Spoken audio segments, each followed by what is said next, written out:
There's been much discussion over the years about the existence of Santa Claus, the logistics of his operations, and the feasibility of his trips around the world.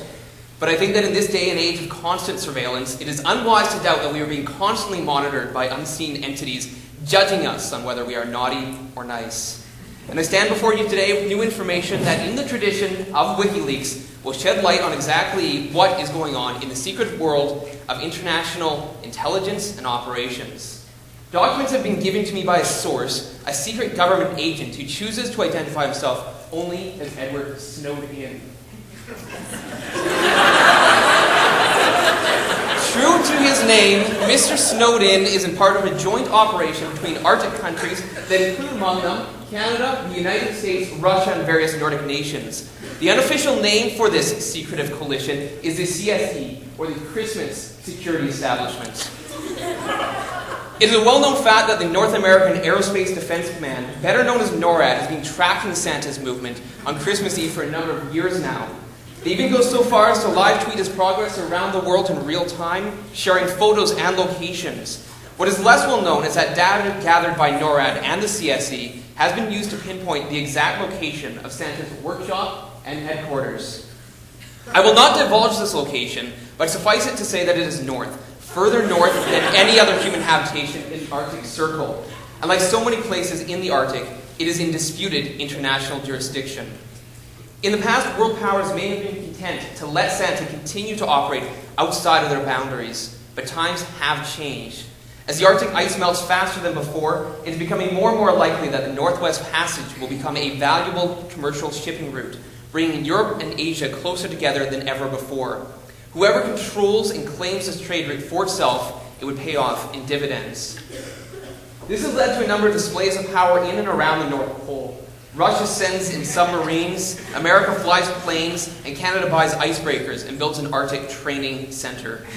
But one of the most surefire ways to establish control over the Arctic is to establish permanent residence. And while some research stations and indigenous people have come close, no one is as far north as Santa Claus.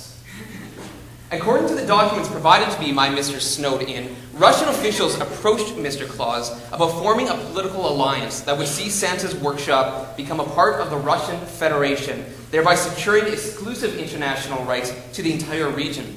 Santa sees himself as a citizen of the world, wanting to spread joy equally, so he refused.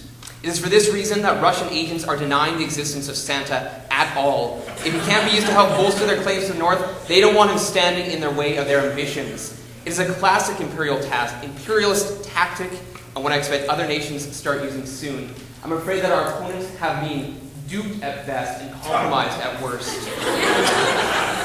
Meanwhile, it turns out the United States, free to monitor emails between its citizens and that's the Russian officials. Next slide, please. Thank you. Free to monitor emails between its citizens and correspondents outside of its borders have collected data on thousands of letters to Santa, further proof of his existence. As for the Canadian government's position on Santa Claus, we've been told only that the Prime Minister is not commenting on controversial cases involving large, jolly men.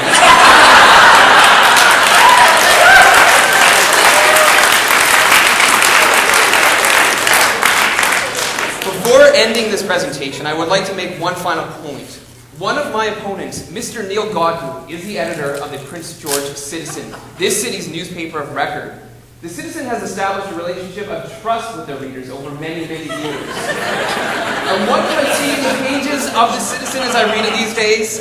A message encouraging readers to write their letters to Santa. They even write, Santa might see your letter and think you are extra special because you have had it published and leave an extra gift under the tree. If Santa does not exist, why would this newspaper, under the editorial control of Mr. Godbout, be encouraging letters like this? What newspaper would ask you to write letters about a fictional person? I will point out that the Citizen also asked for letters to the editor. The next thing you know, Mr. Godbout will try to tell us he doesn't exist either. Thank you. Merry Christmas.